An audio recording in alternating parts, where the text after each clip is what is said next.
Welcome back, viewers, to Youth Wednesdays on Tobago Updates. It's a little bit to 8 o'clock this morning. However, we have to take you through that last interview. Of course, today is International Stroke Awareness Day. And joining us this morning to speak to us about the topic of strokes, victims of strokes, types of strokes, let's welcome Dr. Kyle Harracksingh this morning. Hi, good morning. Can everyone hear me? Yes, we can hear you loud and clear, Dr. Harracksingh. Good morning to you. Hi, good morning, Tobago and distinguished guests. My name is Dr. Harracksingh, and today we gather to recognize World Stroke Day, a day that reminds us of the importance of protecting our health, our families, and our future. All right. Before we get straight into that discussion, I just want to ask you, let's touch on the topic of what a stroke is so that our viewers could have an understanding of what we're going to speak about this morning. Sure. So a stroke is what happens when the brain suddenly stops receiving blood and oxygen that it needs. This could be either due to a blocked vessel or a ruptured vessel. And unfortunately, when blood flow is compromised, brain cells start to die within minutes. And a stroke is a medical emergency, and every minute counts. Now we know that, thank you for that definition. Now we know that there are different types of strokes. Could you kindly just brief us on the different types? Sure. So the main type is called an ischemic stroke. This is about 85% of cases, and it's caused by a blocked blood vessel that leads to the brain. You can think of it as like a heart attack of the brain. That's 85%, and the remainder you could divide into hemorrhagic strokes and TIAs, or transient ischemic attacks. A hemorrhagic stroke is where a blood vessel bursts, so everything after the ruptured vessel has compromised blood flow. TIA, which is like a mini stroke, it's due to a blockage that resolves itself.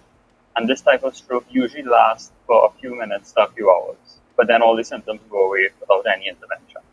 Okay. All right. So you mentioned the symptoms of a stroke. You mentioned three types of strokes just a while ago, 85% of it being in the ischemic stroke that you all would normally see at the hospitals. What are some of the symptoms of these types of strokes? So the main symptoms you could break down into the acronym FAST. So F is for face. Usually the patient might have some facial drooping. Sometimes it could be one side. The A in FAST is arms. So they'll have some sort of weakness, whether it be one arm or both arms. S is for speech. So the speech of a patient with a stroke is usually slurred or distorted in some way. And T is time. And this is just a reminder, if you start to get these symptoms, or if you notice these symptoms in a loved one, it's time to call for help and activate the emergency response system.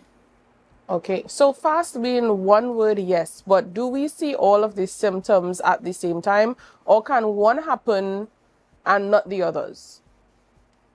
Yeah, that's exactly right. So while stereotypically the patient might have multiple symptoms, it's also possible for a patient to have only one. Okay. All right. So what age groups are more likely to be affected by different types of strokes? So with age, it does affect the chance of having a stroke. So one risk factor is simply just being over the age of 55. However, it is important to know that age isn't the only factor. Factors such as diabetes, hypertension, high cholesterol, a family history, cigarette smoke, decreased physical activity, these all affect the risk of having a stroke. So nowadays, we actually are seeing patients in their 40s getting stroke. But generally, yes, 55 and up is considered a risk factor. Okay, so I know that you are Dr. Harracksingh, but what about how can people at home identify the type of stroke that they may be having? So it's very hard to identify because the symptoms are due to decreased blood flow. So whether it be from a clot or bleed, the real way to actually confirm the diagnosis is the CT scan. However, once a patient gets the fast symptoms, it's important to activate the response straight away, because the sooner we can intervene, the sooner we could restore blood flow to that area and hopefully reverse the stroke itself. Okay. You mentioned the CT scan being able to rule out the stroke. Is there any other type of instrument or imaging, I should say, that would really help to identify the stroke? Even because, I mean, CT scans may take, okay, it can take some time.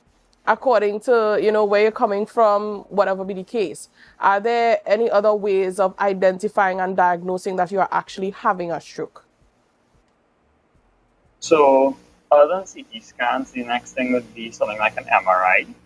Other investigations can help maybe suggest what could be causing the stroke or a trigger.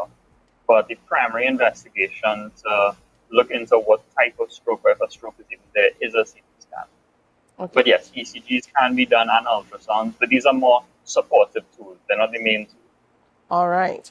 So should the patient, now you're taking me through the procedure. So based on the information that you've given me, I've entered the accident and emergency department. They rule out that I might be having a stroke. Send me for a CT scan. They realize that I am having one due to something that is going on or the blood vessel being ruptured in the brain. Following that, what would be my treatment options if I do have a stroke? So the treatment options are based on the type of stroke. So before we go into if it's a ruptured blood vessel, most of the time, 85%, it's a blood clot. So the treatment will be aimed at trying to break up the clot or dissolve the clot. Sometimes it can be a ruptured blood vessel, in which case you would not want to give medication that breaks up a clot in a patient who's having a bleed, because the treatment of one would worsen the other. So before any treatment is really initiated, it's important to know what type of stroke you're dealing with. And then treatment itself would be very patient specific. So based on the patient's age, based on if there is a bleed, what's the size of the bleed. So you know that the internet is a very vast place, and so is social media. So there was a time that I was scrolling and I saw that they did this African kind of therapy thing where they I mean you just mentioned some medicinal things that we can have done. But are there any natural remedies that people can try at home, just like how they would have displayed this African type of way of dealing with the stroke? I think they used heat along with something to take the stroke from here to there or something like that, the blood clot. Is there any natural remedies that you think anybody should try at home? Or is it that we need to come to the accident and emergency department should we be experiencing symptoms of a stroke? So I'm not in a position to comment on any natural ways to prevent a stroke or to treat a stroke. However, because a stroke can either be a clot or bleed, we would want to go to the accident and emergency to confirm the diagnosis before we really go with any aggressive management. Imagine if a patient's having a hemorrhagic stroke and a patient goes on natural remedies to cause blood thinning. It would make the stroke. So it's important to confirm the diagnosis before initiating any type of management. All right. Okay. So you're saying we should not stay at home should we see any lineup of fast happening? No, we shouldn't have slurred speech and sit at home. We shouldn't have any facial differentiations and stay at home. You're saying that we should come to the accident and emergency department. All right. That is understood. Now, there are some myths. When we were younger, I should say, let me take that with a pinch of salt, and we are still there. Dr. Harracksingh, yes, not with me, thank you. Right. When we were younger, our parents would tell us certain things that they think would be the cause of a stroke, trying to prevent it, like a little warning. So they might say something like, do not iron and go straight into the bathroom. You need to cool down first. Or they might tell us you should go to the bathroom and bathe first and then go and iron because you might have a stroke. Is that a myth or is that true? I would have to say that's a myth. I haven't had any patients come into ED because of when they iron. So yeah, that's just a myth. All right. Then we have the other one. We have don't come straight from in the sun and then go straight into the fridge. You will catch a stroke. Is that a myth or is that true? Yeah, that would also be a myth. All right, so I could definitely go home and tell mommy that taking me away from the fridge and getting my little juice or water after playing outside in the hot sun, I would not have gotten a stroke should I have opened the fridge. No. All right. Okay. Thank you so much for debunking those myths and as well answering some of the questions that our viewers may have had in terms of having a stroke or the times of stroke. Is there any advice that you would like to give to stroke patients? Now, I know that when you do suffer from a stroke, there are physical disabilities that may occur afterward. Is there any recommendations to patients who may be seeking help to get back to their natural way and get away from this physical impairment? Yeah. So it's important to know that each patient is different and each stroke by extension is different. So depending on the severity, patients are able to recover and their recovery plan would be different based on the type of stroke they had and how severe it was. So for example, a patient who may have had, let's say, just slurred speech, they would benefit more from speech therapy to help retrain that part of the brain and help them recover in that aspect. So it's something that patients recover from. About 3,000 patients every year have strokes in Trinidad and Tobago. And it is something that many patients are able to bounce back from. But the reason why the stroke is important is because nationally it is the second highest leading cause of death in the country. It's important for patients to seek treatment early because prevention is better than cure. It is possible to have a cure if patients present early enough, depending on how bad it is. Okay. Now I want to rattle your brain a little bit. This may be something that we may have to do a little bit more research on, or research might be available, but you may have to open a few textbooks just to juggle your memory. I want to rattle your brain a bit, Dr. Harracksingh. We know that certain strokes give you certain different types of impairments. So you'll have those who may be paralyzed on the left or the right, depending, or they may have a facial droop, if so to speak, on the face only, but not the rest of the body, stuff like that. Where exactly would the clots, the placement of the clot be for you to be affected in this way?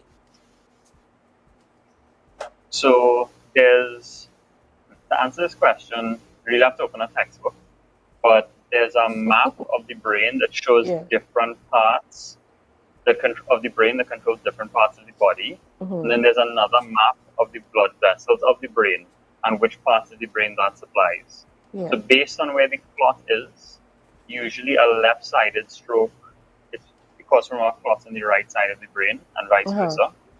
So based on whichever part of the body is affected, usually before we get the CT scan results, we're looking to see, okay, if this part of the body is affected, it's likely this part of the brain, and therefore it's likely this blood vessel that we're looking for. So it's about taking the symptoms, mapping it to which section of the brain controls that part of the body, and then which blood vessel supplies that part. So I was getting a bit hyped listening to what you had to say about, the right side affecting the left and the left affecting the right. I mean, a lot of our viewers, I think they got a bit excited. I'm seeing in your future, Dr. Harracksingh, having a little seminar, with the visuals of the brain and you're showing them the map and what happens with stroke and stuff. That's a little idea thrown out to the Tobago Regional Health Authority right there, right? But I want to thank you so much for sharing what you know, debunking those myths that we really need. I need to go and have a conversation with my mother after this. And of course, just answering all basic questions on what a stroke is and anything that pertains